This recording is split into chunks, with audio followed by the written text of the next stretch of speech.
a Ford panel van pulled up moments later, and out jumped 2 officers with cuffs and the whole nine.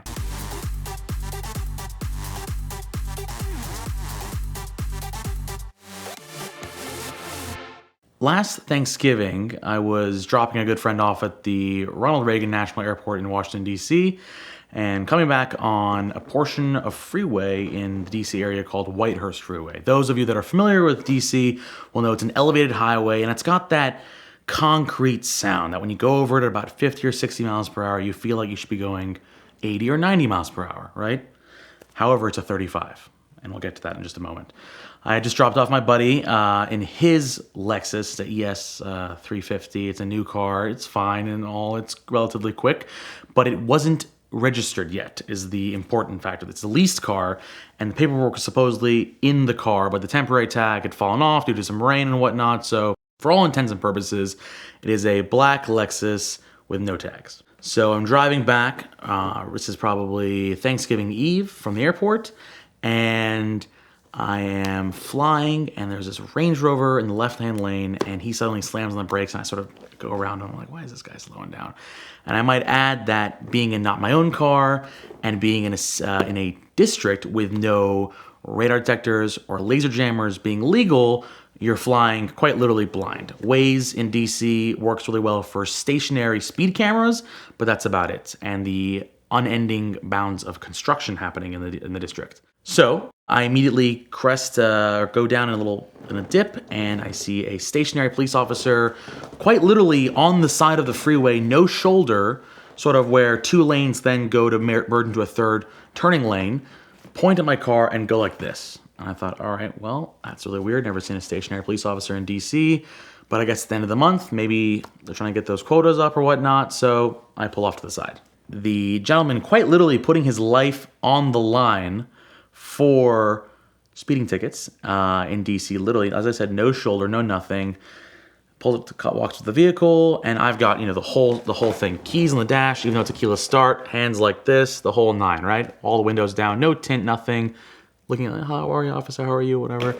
And he says, "Oh, come on, relax." And I thought, okay, great. Maybe I'm just gonna get a talking to, a warning, a lesson, and we'll be on our way, right? "Do you know how fast you were going?" he said to me. And I said, "No, sir, I don't. I'm so sorry. It's not my car."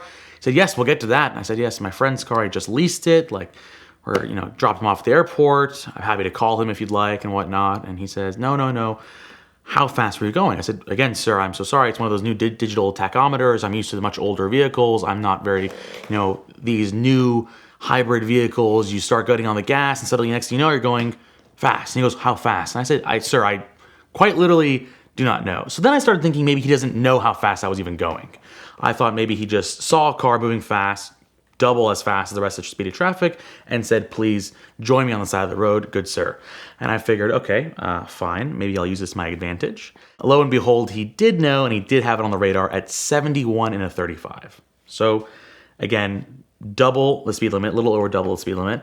But once again, I urge you all to go and drive on Whitehurst Freeway and experience the concrete on rubber noise of an elevated freeway and how it really should be a 60 or 70 mile per hour zone, but I'll digress. He essentially says, "Give me your license and whatnot." And he didn't really ask much about the vehicle, just said, "Do you have proof of insurance of the vehicle?" I said, "I'm sure my buddy does." Searched the glove box, and lo and behold, thankfully, the dealership had done some due diligence and there was some paperwork in there. So I handed it to him and, whatever. So 10, 15 minutes go by, and I think, okay, great. He's just going to, maybe write me a ticket, write me a warning, whatever, and I'll be on my merry way. In no way, shape, or form did I consider anything further than that coming to fruition for my Thanksgiving Eve. I might add that my parents were in town, and I was supposed to meet them for dinner later that night. So it was about 1 o'clock. I was due at work at 4. I was then greeted by the smiling police officer's face, who then instructed me to please step out of the vehicle. And I thought, I almost started snickering for a minute there, and I thought, what? Step out of the vehicle for what?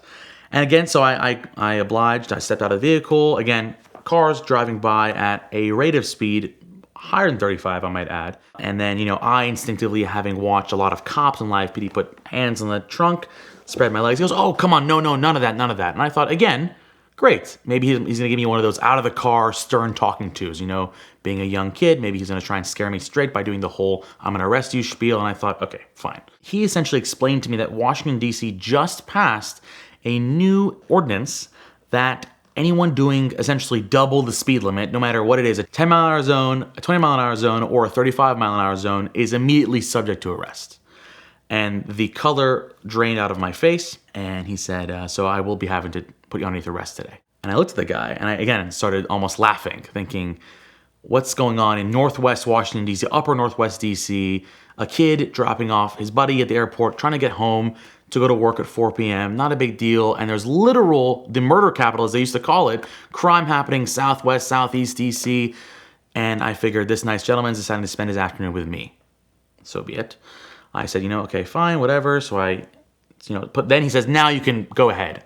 So I was like, wow, this guy really put me through the ringer there. And then I decided to put my hands back on the trunk, patted me down and whatnot. Turns out he was waiting 15 minutes in his car for the paddy wagon to come. And I kid you not, a Ford panel van pulled up moments later, and out jumped 2 officers with cuffs and the whole 9. And I was, short of being foot shackled, the shoelaces were taken out of my shoes and whatnot.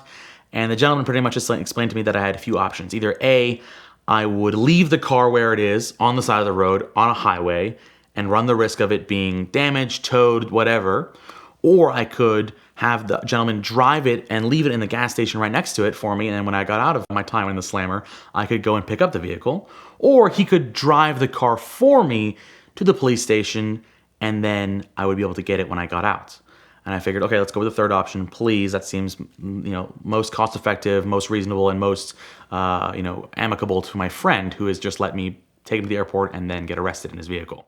The guy was actually very nice, that he essentially explained that it was out of his hands, and it's anything, he cannot report anything double the speed limit without an arrest. That's where I almost wanted to say, well, then why don't we write it for 69 and a 35?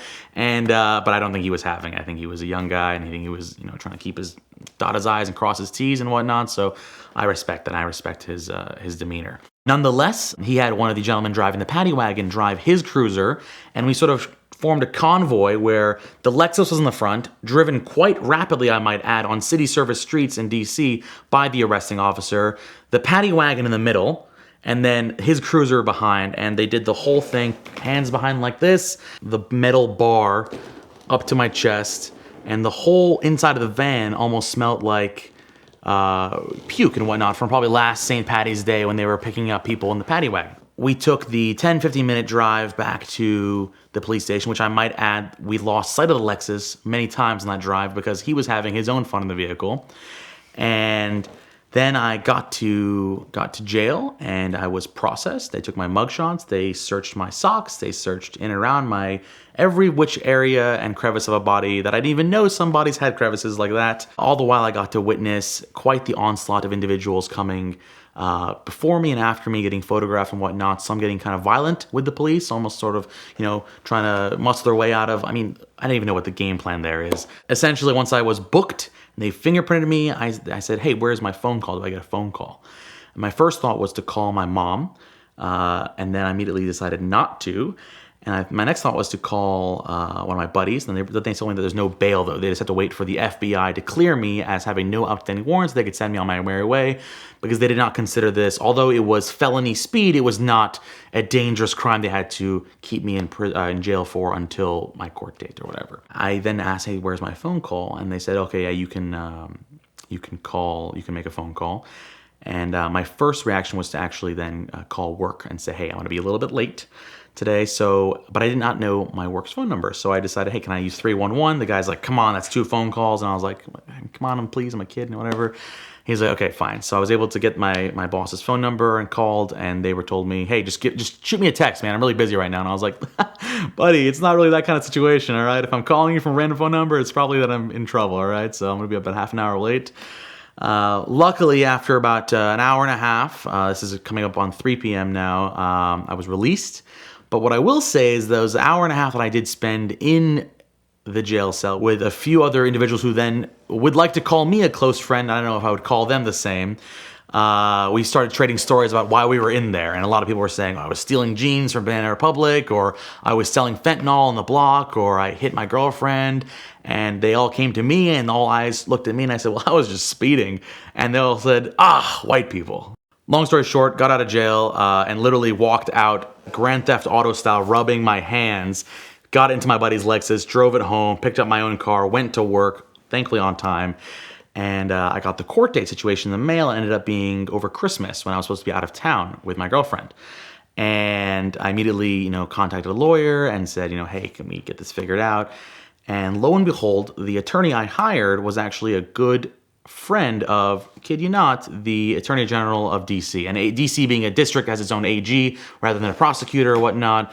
So he then forwards me essentially, hey, do all this, whatever, fill out this information, send me your transcript, you're a good student, blah, blah, blah. Then he forwards me an email thread between himself and the AG of DC. Apparently they went to law school together.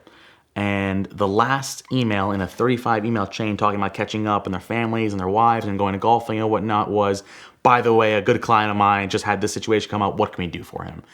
And within 2 minutes, he replied, 8 hours driving school, we'll wipe it clean. And thankfully, 8 hours online driving school, which to my girlfriend's dismay, I did have to do on our trip at odd hours of the night, I might add, let me walk free out of that. We'd like to thank Avalon King for their continued support of the VinWiki YouTube channel. From crazy projects like Casey's King Zero to shooting derelict AMG cars off of a cliff in Alaska, they're interested in a whole lot more with respect to the automotive hobby than just making our cars look great. But the ceramic coating is awesome and you can get it for $25 off at the link in the description below. So be sure to check it out, try it on your car, let us know what you think in the comments, and let them continue to support idiots like us.